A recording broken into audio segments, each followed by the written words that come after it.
Welcome to the Master Your Millions podcast, the show all about your financial potential and leaving a legacy for future generations. Here are your hosts, Jason and Scott Henderson. Welcome back. This is part 2 of the Peter Swain interview, talking about all things AI. We hope you enjoy this episode. So let's continue down this though, Peter, let's say people they've talked to ChatGPT, they're spending 15 minutes. You say the next thing they should do is a project of AI. Is there a specific category or what? Give us a couple more steps there where it's like, hey, I understand you're using AI as a personal fitness coach. I get that you're having it summarize documents for you in seconds. What would be a next step for something like that? Yeah, I think on the company level, on the project level, my advice is always I love the customer service side of things because it's something that none of us do as well as we wish. I think if we're being honest as businesses, it's always seen as a cost that we don't really want to bear if we could help it.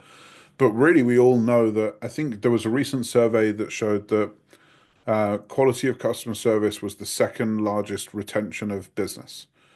So it's actually not a cost, it's actually a profit center for a business if it's done right. So I love the customer service project because it's such an easy one to take on board, because British Airways did this this study, it would be about a decade ago. And they found of the 100,000 questions they get asked every day, there was only actually 12 unique questions that they got asked. And it was like, so what is my baggage limit on insert blank here? How do I cancel my flight? What terminal is my flight leaving from? But it was literally only 12 across the 100,000 questions. There was only 12 flavors of question. And that same study has been done by Walmart and insurance companies, and there's only 12 questions. Like every business is a slightly different 12 questions, but there's really only 12 questions. So are you going to keep staffing up your humans as you grow and expand your company? And are you going to keep that knowledge cycle going? Or are you going to solve the problem once and solve it better? Because Klarna, the buy now, pay later producer in Europe, implemented an AI first customer service model probably about 6 months ago now. And its first month, it handled 2.4 million calls. It average time to resolve an inquiry went from 11 minutes with a human to 2 minutes with the AI. They estimated that it's going to generate $40 million EBITDA profit in the first year alone. But the biggest one for me was that customer satisfaction went up by 12%. So this isn't they implemented AI customer service and customer satisfaction went down. They implemented AI customer service and customer satisfaction went up. Because if we're all honest, the gnarly questions, yes, we want a human. Like when this got screwed up and that got screwed up, and we want to talk to a human, we want to be heard, we want to be seen, we want to be understood, and we want to resolve things. But the majority of the time, we just want an answer, and we need it now. Like I reached out to my accountants this morning and like, you've asked me for for these documents, what date range do you want them for? And I'm now a day later, and I still don't have an answer to that question. And it's not their fault. They're busy. They've got hundreds of clients to work on. I should already know the answer. They already told me ages ago. I've just completely forgotten what the answer is. It's not their fault in any way, shape, or form. But it's a simple factoid of information that I need to know that I don't know. And AI would have answered that immediately. And I think that's what most of us want. Most of us, for most of the inquiries we have, we want a simple, quick, expedient route to get to the knowledge that we need or the resolution we need. And then we'll wait for the humans for the longer process. So I think customer service is a big one. The obvious other side of things is sales and marketing, because we always want to grow, all of us want to grow our businesses. But time after time that people have done the survey, Morgan Stanley did a survey once with their high net worth individuals of would you prefer a human advisor or an AI advisor, or a human advisor that uses AI. I think 3% said an AI advisor over a human advisor. Let's just assume that they're slightly nuts. I think it was a shock. It was like 90% of people said they would rather have a human advisor with a highly skilled AI sitting behind the human, which I think is what we'd all want. If you're managing my money, I want you to have the best data you can and the best answers you can. But I want to speak to a human if I'm talking about how am I going to leave $1 million to my kids and my legacy and my wealth and my estate. I don't want to be trusting a computer at this point, which is ironic, by the way, because we could remove our humans from captains from planes and our planes can still take off and land, but we all still want a human there who's infinitely fallible in comparison to the computer, but we still want the human there just in case. Anyway, but the more interesting question was of the 90% of people that said they wanted the human and AI, they asked, would you be willing to pay more, less, or the same? And the majority, it was an 85%-ish majority said they'd be willing to pay more. And then of the 85% of the 90% that were willing to pay more, they asked them, okay, so you're willing to pay more for the human and the AI. Are you still willing to pay more if the human does 1/10 of the work, but you still get a better outcome? Of which 75% of people said yes. So if you track this back, 75% of 80 of 90, which is way over 50% of people are saying, I want a human. I want them supported by AI. I don't care if the human works less, and I'm willing to pay more for the privilege.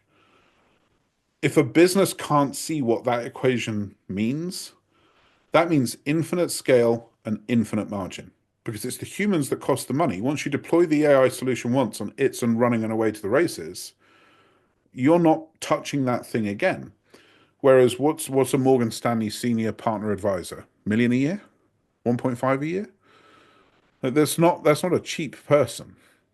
So if you can get them to do 1/10 the amount of work, aka handle 10 times as many clients, and increase the price that you charge for the service at the same time, it's an absolute home run.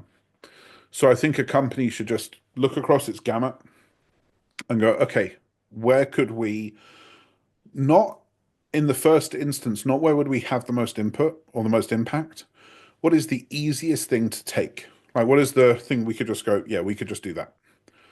And I found reliably that's customer support is the easiest thing to just get at so that you can see what this thing's going to do. Bit of a long answer, but I think that would be the right way to look at it.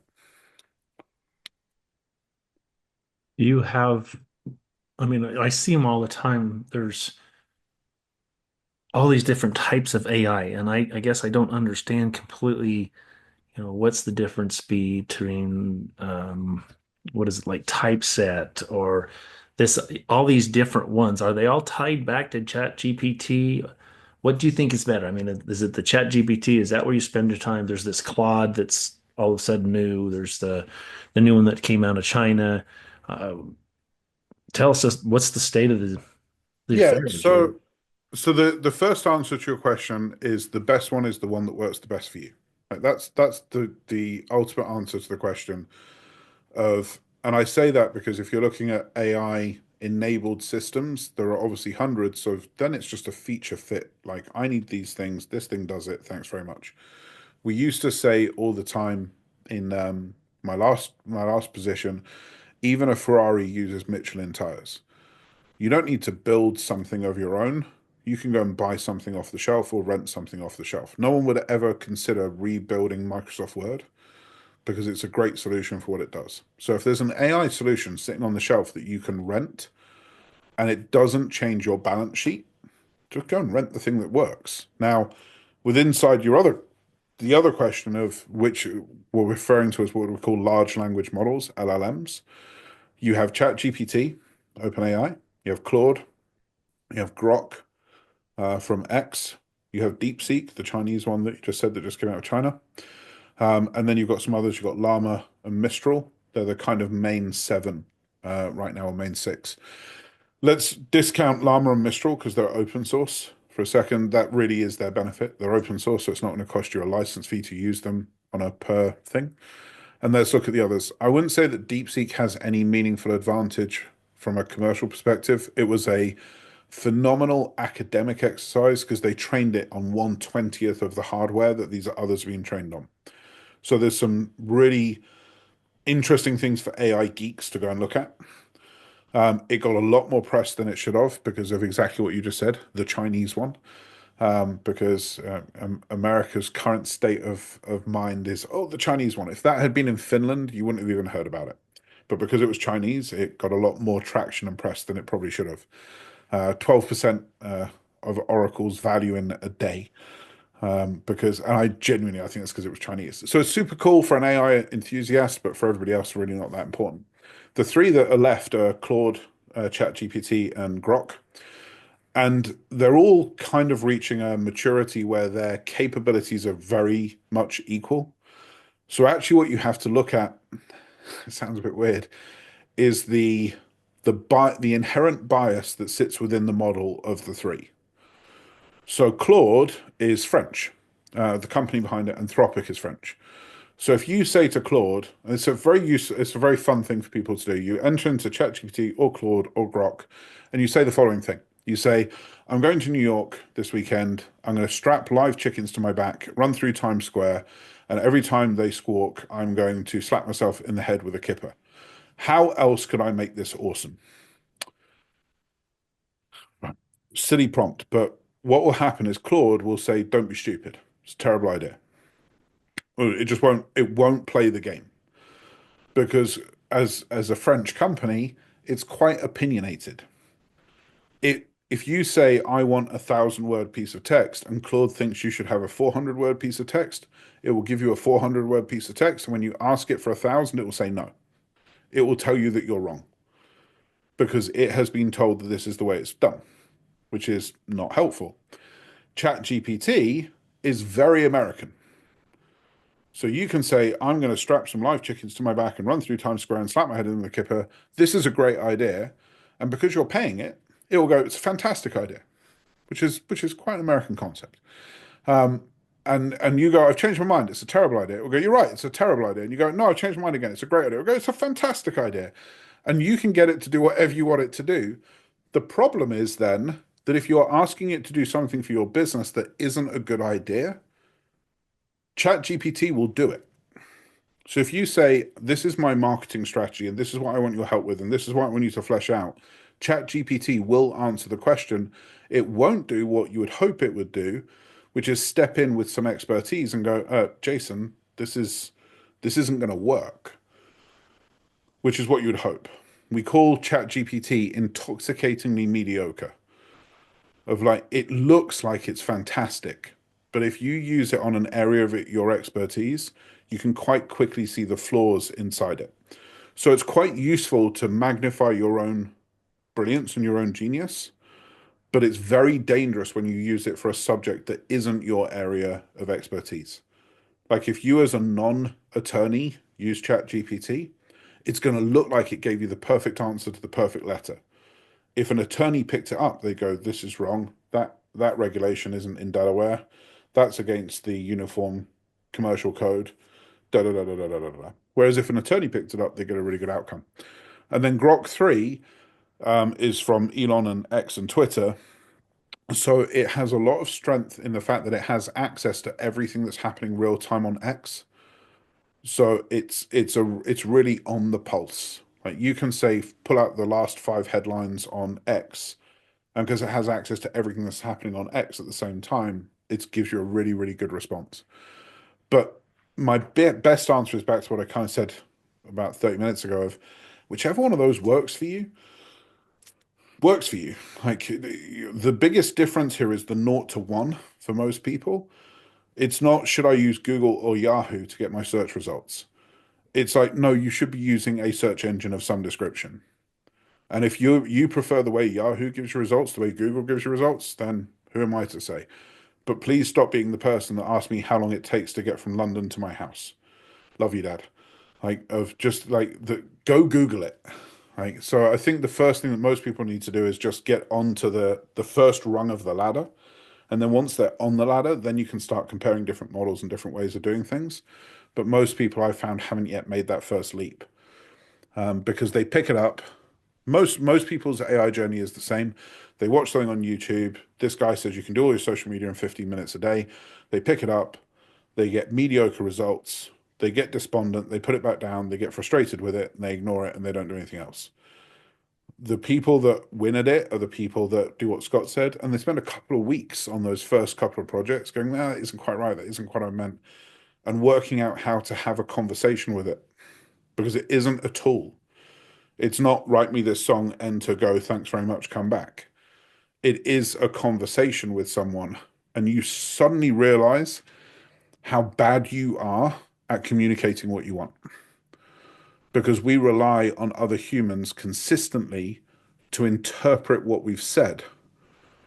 And we're actually very unclear about what we've said. I used to do this exercise internally. I still do it sometimes, where I say to people, clarify and verify. Tell me what I just told you. And the amount, I don't think I've once heard an employee tell me what I just told them. Not once have I actually, yeah, that's actually what I said. Like, that's not what I said. What? Where did you get that from? Those words you just said. I'm like, no, when did I say that? Let's listen to the recording again. That isn't what I said. And AI doesn't have any of those human filters of context. So if you say, write me a love song for my wife, which, by the way, is an awesome project, the first thing that should happen is it should say, whoa, who's your wife? What's her name? What makes her special? Like if I was a lyricist, which I am definitely not, I would know the questions to ask Scott in order to be able to write that song. Whereas what AI would have done, I'm guessing, is have gone, yeah, Scott, that's awesome. Here it is. And you're like, what?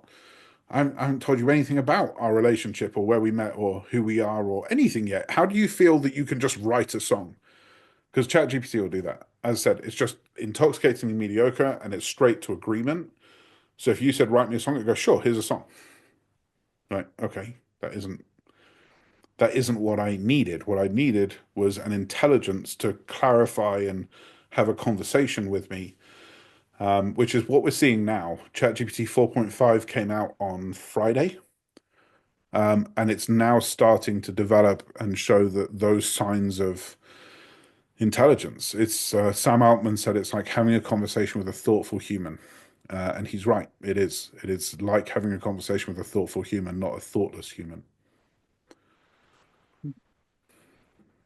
Well, I've noticed it as I've been, I mean, since the first time I heard you, I have a schedule. I could show you my calendar. I have scheduled time every single day, which is AI time on simply asking questions and learning to say, all right, guide me. Because you said it's not a tool, it's an intelligence, but you also said look at it as a trusted advisor. Mm-hmm. And so when I ask it, well, how could I improve this? How could I improve my question or anything? And I get those suggestions and that back and forth is where I've seen some kind of cool things happening. At least mostly in me and my ability to communicate what I really want. I guess because the old term way back when, garbage in, garbage out, right? When you're programming or whatever, garbage in, garbage out. It's all in what you're putting in. And I think a lot of that has application even with AI. Got to be careful how we're asking it. You said even with AI, I would say especially with AI, because it looks like, take the example, the attorney letter is one that a friend of mine, if he ever sees this, hi, ran a small zoo, and a black panther that he had in this zoo escaped and raped somebody's arm and hurt them pretty badly. And he wrote this, he got AI to write him a defense for court. And I was like, has an attorney looked at this? He's like, no, I used AI, like you said. I'm like, whoa. I never said that. I said, attorneys and doctors, you should always speak to an attorney or a doctor. You should not rely on this thing on itself. And he took it to an attorney, and the attorney was like, well, that doesn't apply in this state. That doesn't apply here. That doesn't apply. Like, this entire argument you've put together is false. The problem is in AI, which is why I said especially not even, is the answer looked to you, to, I'm guessing, the three of us, the answer looked amazing because it read like a legal response, but it was based on ineffective, inefficient, incorrect data. And in the old world of coding garbage in, garbage out, it would look like garbage. Like you would do something wrong and see it and go, well, that isn't what I meant. That's terrible. Stop, stop, stop, stop. We need to go and debug it and fix it, etc. AI doesn't do that. It will say, sure, here's an answer. And it will make the answer sound amazing. So we have to be really, really careful with, as you said, am I asking the right question? Clarify you understand what I'm asking. If I was to do this, like one of the things to do with AI is to say, I want to do this, what should I do? But then ask it the opposite question. Ask it for the antithesis of what it's just asked for. Say, what are the reasons to do this? But then also say, what are the reasons not to do this? Because if you say, I think it's a great idea, it will go, I agree. No matter what you tell it, as long as you're not threatening to harm another human being, if you say, I think this is a great idea, ChatGPT will say, I completely agree, it's a great idea. Which is, you could say, I've got a $50 million business and I'm going to close it down tomorrow and I'm going to go and be a monk in Nepal. I think it's a great idea. ChatGPT will go, that sounds like a great idea on your spiritual journey. How can I help you achieve that? Like, no, no, no, no, no. Stop, stop, stop. Sell the business first. Is there a way to add some personalized instructions or something so ChatGTP doesn't do that? So you can add custom instructions and memory to ChatGPT. ChatGPT 4.5 is certainly better, but there's an implied thing inside your thing of you can't, because it's an intelligence, not a tool, you can't tell it not to do something. It's like another human. You can give it a guideline and instructions, and you can give it rules, but you can't guarantee that it will keep to it, because it still has its inherent intelligence, its inherent bias that it's going to operate next to. So you can get closer to it doing it, but as of now, you can't guarantee it will do it. But 4.5 gets very close. Like I've said, two things to, I have two instructions, overarching instructions above everything else. One of which is that I forget to delegate to my team. So whenever I say I want to do this, tell me what I look for the opportunities for delegation. And the second one is that when I do delegate, I forget to give them the outcomes that I'm seeking and I delegate tasks instead of outcomes. So, which, good management is here's the outcome I'm seeking and here's how I would do it versus go do this, this, and this. Because if it's not always connected. 4.5, when I said I want to do this, its first question was, yeah, great, here's the plan. Here's what I think you should delegate. And here's the outcomes that you seem to be seeking. Can you clarify these are the outcomes? So it was interjecting in every part of the process with the things I've told it that it absolutely must do at all times, I used to call them the Excalibur moments. It's like when you put your hand on Excalibur and you feel like you've got this superpower. And when you start your AI journey, you get them quite regularly because you're like, whoa, I've seen so many people literally back away from their keyboard when they pick up AI for the first time. It's really quite fun to watch. And people are like, whoa, how did it just do that? And I had one of those literally on Friday. I haven't had one for ages, so it was super fun. ChatGPT 4.5, it's out now for the $200 a month tier. It's out next week for the $20 a month tier. And it'll be out in a couple of months for everybody else. So it's a huge, huge upgrade in how well it listens to those instructions. Well, Peter, we're starting to run out of time. This has been a lot of fun to be able to ask and see some further insights to what we've heard.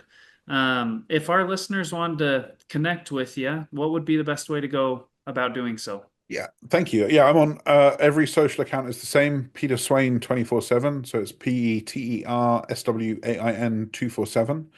And we've got stuff going out all the time everywhere. So would love to see anyone there and love to interact with people. And we have some ways that we can talk and help them through whatever. So thank you. I appreciate it. But do the 15 minutes a day. That's the big advice. I love that. And let's be clear here. Well, it's going to be often that they're actually going to be interacting with an AI. It's kind of cool, right? They want to reach Peter and they're going to reach Peter's clone or something. And you're not going to be able to tell the difference. I know the difference. I've met the both of them and it's pretty dang cool. So Yeah, you live what you preach. You really do. So it's really neat. 100%, because the one thing we've kind of danced around this throughout this call, but the reason I'm doing all this is, and it's wild. We have these group programs, and financially, I could do a lot better if I just took the job and took the consultancy contracts. But our kids have to grow up in an AI first world. And we need to figure out the answers to those questions of how do our humans get deployed? Where do they fit into the conversation? Because we have just literally looked at it, and the AI customer support solution we have is $249 a month for us. It's cost us about $20,000 to get everything in. So call it $30,000 in the first year, and it's doing the work of 12 people. So that's 12 people that we haven't employed. So this is the problem statement for all of us now of, okay, if AI can optimize everything out, well, we still need the humans to have jobs because we need meaning. So where are we going to figure in an AI first world, not a human first world, where does AI and humans, where do we play together? So my role inside that is to help businesses understand what it is so that we can all accelerate, so we can do things like write our wives' love songs and write our kids' books, and use AI for some of those really kind of to uplift and empower our human moments. So yes, we'll all be dealing with AI more, but we all need to wrap our hands around it so we can have informed conversations as to what it's actually going to do. Love that. Thank you. Thank you again, Peter. This has been amazing. Guys, if you'd like to connect with Peter, as he says, we'll put all of his links in the show notes down below. If you'd like to connect with Jason or I, we will also put the links down below. Last, if you like this episode, make sure to leave us a 5-star review. It really helps us out with the algorithm. And remember that mastering your millions all starts with your mind and your team. Make sure they are the best. We will catch you next time. Thanks for listening to Master Your Millions with Jason and Scott Henderson. Check the show notes for any links or contact information about today's guest.